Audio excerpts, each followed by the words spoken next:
विषय में कहा, एक चोर राजा के द्वारा पकड़ा गया और उस चोर को सूली की सजा दी गई।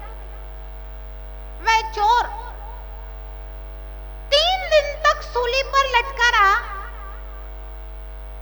मृत्यु को प्राप्त नहीं हुआ। और योग था, संयोग था, चोर का कोई पुण्य का योग था कि वहां से एक धर्मात्मा सेठ निकलता है। चोर कहता है, सेठ जी आप जैन धर्मात्मा हो, बहुत धर्म करते हो, परोपकारी हो, दयालु हो, करुणावान हो, तुम प्राणी मात्र के प्रति रहम करते हो। सेठ जी मुझे बहुत तेज प्यास लगी है, क्या करूं? 3 दिन से सूली पर चढ़ा हूं, प्राण भी तो नहीं निकल रहे हैं, बहुत तेज प्यास लगी है सेठ जी, जरा मेरे लिए एक गिलास पानी ला करके दे दो। सेठ कहता है चोर से कि भाई मैं 12 वर्ष से गुरु की सेवा कर रहा हूं और आज मुझे गुरुजी ने गुरु मंत्र दिया है और मैं उस गुरु मंत्र को जपते जपते उसको ध्यान करते करते घर जा रहा हूं, और अगर तेरे लिए पानी लेने जाऊंगा तो फिर वो गुरु मंत्र छूट जाएगा, तो इसलिए मैं तेरे लिए पानी नहीं ला सकता। चोर पूछ लेता है, कहता है सेठ जी ये गुरु मंत्र क्या होता है? सेठ ने कहा, नमो अर्यंताड़म, नमो सिद्धाणम, नमो आर्याणम, नमो वज्जायाणम, नमो लोये समस्त।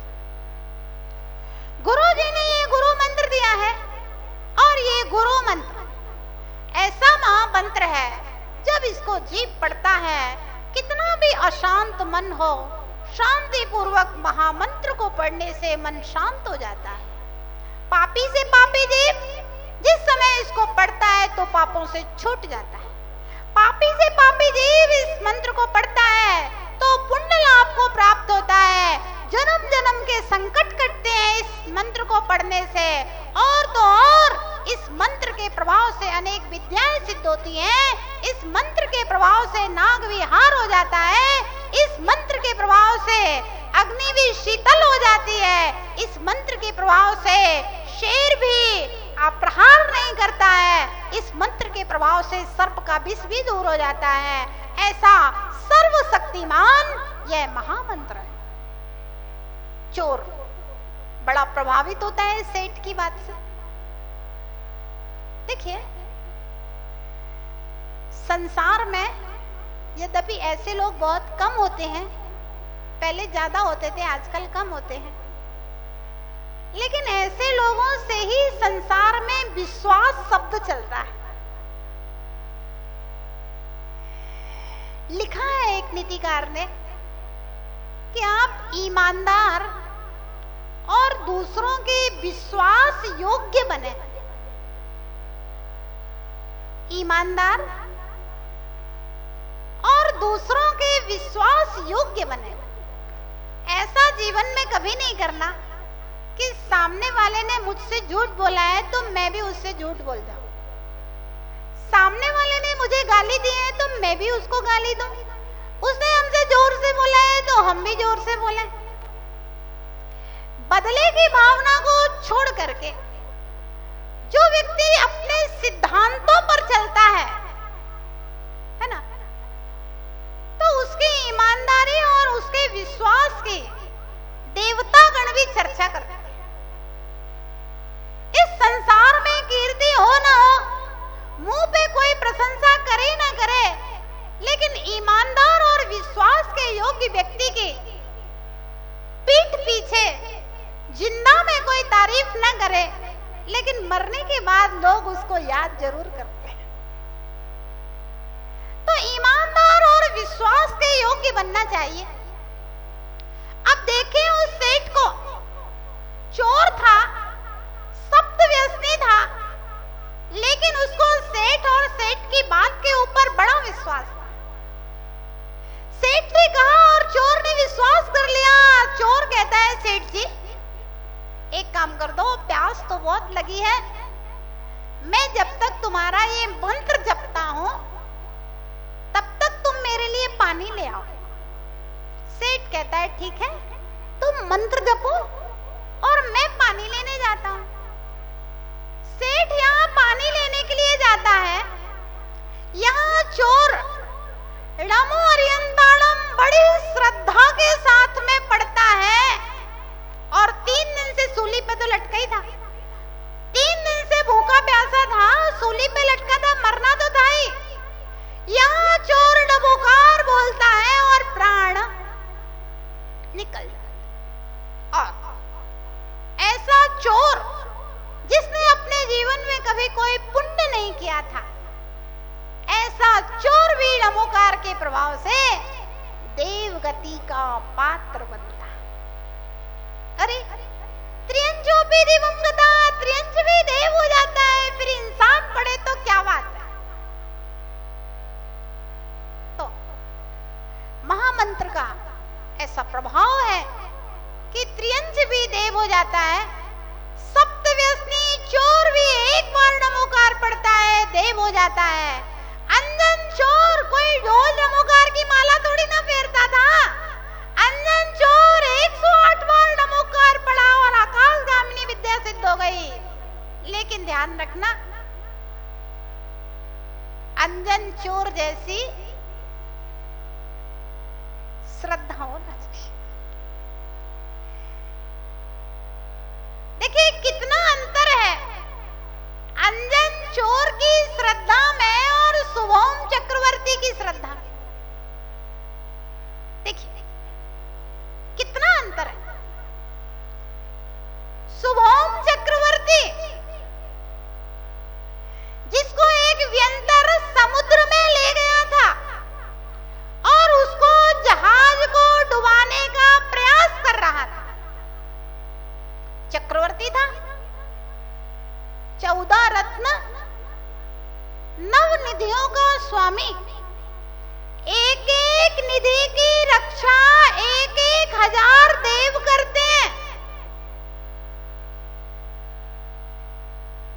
अब जब वो नमोकार बोल रहा है तो सारे रक्षक देव चारों ओर खड़े हैं चक्रवर्ती के, जहाज को डुबोने नहीं देंगे। दिख नहीं रहे हैं देव, ध्यान रखना, देव दिखे तभी नहीं होता है, अदृश्य रूप से भी रक्षा करते हैं नमोकार के जाप से। दिख नहीं रहे हैं लेकिन रक्षा कर रहे हैं देवदत्त, हजारों देव खड़े हुए रक्षा कर रहे हैं, नमोकार बोल रहा है। अब व्यंतर है, उसको जहाज को डुबाने का पूरा भरसक प्रयत्न कर रहा है। मालूम आपको व्यंतरों की क्षमता कितनी होती है? अभी जब तत्वार्थ सूत्र का 4था अध्याय पढ़ाएंगे ना तब बताओ।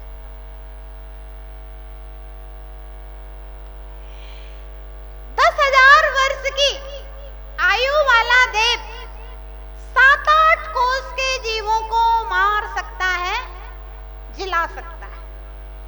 एक पल्ले की आयु वाला देव 6 खंड को नष्ट कर सकता है और पालन भी कर सकता है। इतनी क्षमता व्यंतरों की होती है। इतनी क्षमता वाला व्यंतर नमोकार पढ़ रहा है, चक्रवर्ती जाप कर रहा है, नमो रिंदाणम नमो सिद्धाणम नमो आयरणम नमो जरणम। डर भी लग रहा है, क्यों डर लग रहा है? सैकड़ों किलोमीटर तक केवल पानी पानी दिख रहा है। समुद्र कैसा होता है?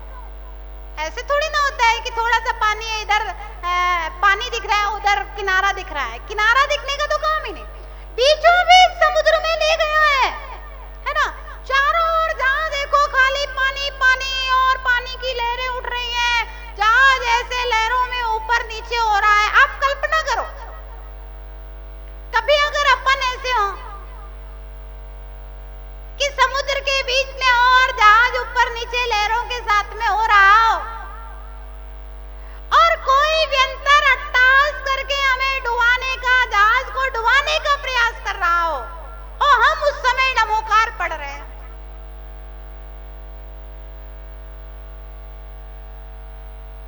व्यंतर सोचता है मैं इतना शक्तिशाली, इसका जहाज डूब क्यों नहीं रहा है? ओ, अवधि ज्ञान से जाना कि देवता लोग रक्षा में खड़े हुए हैं, जहाज कैसे डूब सकता है? नहीं डूब सकता। अब युक्ति फिट करता है। राजनीति बड़ी खराब होती है, झूठ सच बोलने में कुछ भी नहीं लगता है। जरा में पासा इधर, भला में पासा उधर, थोड़ी देर में कांग्रेस पार्टी वाले और थोड़ी देर में बीजेपी वाला हो जाता है। जरा प्रलोभन दे दिया तो वो कांग्रेस पार्टी से बीजेपी में चला गया। तो देवता अपनी गोटी फिट करता है, कहता है देख चक्रवर्ती, तो इतना रो रहा है, गिड़गिड़ा रहा है, घबरा रहा है, तो मुझे तेरे ऊपर बड़ी दया आ रही है। एक काम हो सकता है, एक शर्त पे छोड़ सकता हूं। बोले क्या? बोलते हैं कि तुम पानी में हाथ की उंगली से नमोकार लिखो और पैर का पंजा फेर दो उसके ऊपर, बस इतना तुम मेरा काम कर दो तो मैं तुझे छोड़ सकता हूं। अब देखिए, आपसे अगर कोई ऐसा कहे, भगवान दास जी, जीवन लाल जी, समुद्र हो, मृत्यु निकट हो, कोई माथे के ऊपर बंदूक लगा दे और कहे हाथ की कलम से कागज पे नमोकार लिख दो और पैर फेर दो, तुम्हें छोड़ दूंगा, क्या करोगे? महावीर जी क्या करोगे? हुक्मी चंद जी क्या करोगे?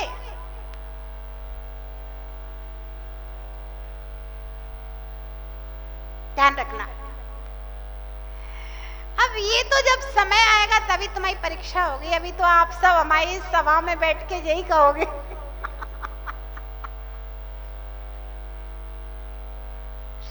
अगर इतनी श्रद्धा होती ना तो रोज सवेरे उठ के पहले भगवान का अभिषेक करने आते, बाद में दुकान जाता। अगर इतनी श्रद्धा होती तो हाँ, अच्छा है, कम से कम धर्म सभा में बैठ के इतने भाव तो है। बताते हैं हम हमेशा, पत्थर जैसा हृदय हो तो हजारों वर्ष तक पानी में डूबा रहे फिर भी अंदर एक बूंद ना जाए। कपड़े जैसा श्रोता कम से कम जितनी देर धर्म सभा में बैठता है उतनी देर तो धर्म भावनाओं से भीगा रहता है, और बाहर निकलेगा गेट के बाहर, बाहर का हवा पानी लगा तो कपड़ा फिर सूख गया।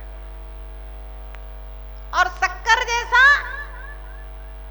पानी में घुल जाते हैं, मिल जाता है शक्कर, तो फिर अलग नहीं होती जल्दी से। तो इसी प्रकार से शक्कर जैसे श्रोता ना हो, कम से कम कपड़े जैसे श्रोता तो है। यहां बैठ के तो कम से कम परिणाम निर्मल है, इतनी देर तो कम से कम परिणाम निर्मल हो। देखिए, कभी कल्पना करना चाहिए, कथाओं को सिर्फ कथाएं पढ़ने के लिए नहीं है, आप कथा नायक के भावों तक पहुंचिए, उन कथा नायक की परिस्थितियों में कैसे इस दृढ़ता को धारण किया, आप सोचिए तो सही। शुभम चक्रवर्ती सोच में पड़ जाता है कि नमोकार हाथ की उंगली से लिखना और पैर से मिटा देना एक और दूसरी ओर जीवन दान, प्राण की रक्षा, और देवता के इंद्रजाल में फंस जाता है, लोभ में आ जाता है। प्राणों का लोभ भी बहुत बड़ा लोभ है, प्राणों के लोभ के कारण से भी बहुत सारे अनीति, अन्याय और अत्याचार होते हैं।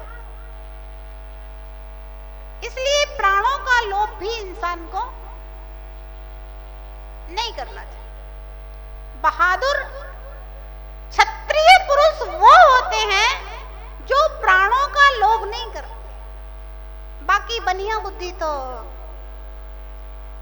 और वास्तव में मोक्ष जाने वाले तो क्षत्रिय पुरुष ही होते हैं। हमारे 24 तीर्थंकर क्षत्रिय वंश में उत्पन्न हुए। हाँ, क्षत्रिय जो होता है गर्दन कट जाती है फिर भी तलवार चलती रहती है युद्ध भूमि में। ऐसे ही मुनि बनकर के बैठ गए अभय घोष मुनिराज, दोनों हाथ दोनों पैर काट दिए गए, फिर भी शुक्ल ध्यान में लीन रहे, केवल ज्ञान प्राप्त कर रहे। युधिष्ठिर आदि 5 पांडव, पूरे शरीर जल रहा है, गीली लकड़ी की तरह धू-धू जल रहा है, लोहे के आभूषण लाल लाल करके जला करके पहनाए गए हैं, लेकिन फिर भी शुक्ल ध्यान में लीन है और केवल ज्ञान उपलब्ध होकर के मोक्ष जाते हैं। और 2 पांडव सर्वार्थ सिद्धि। तो ध्यान रखना, जिनको प्राणों का लोभ होगा, जिनको जीवन का लोभ होगा, ऐसे कायर पुरुष कभी भी धर्म की श्रद्धा में खरे उतर सकते नहीं है। इसलिए इंसान को हमेशा कष्ट सहन करना सीखना चाहिए।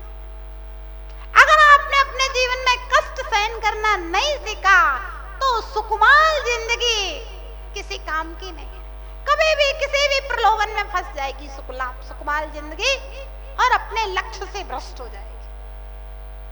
शुभम चक्रवर्ती देव की बातों में आ गया और बोला ठीक है, हम लिखते हैं, हाथ से डमोकार पैर मिटाते हैं।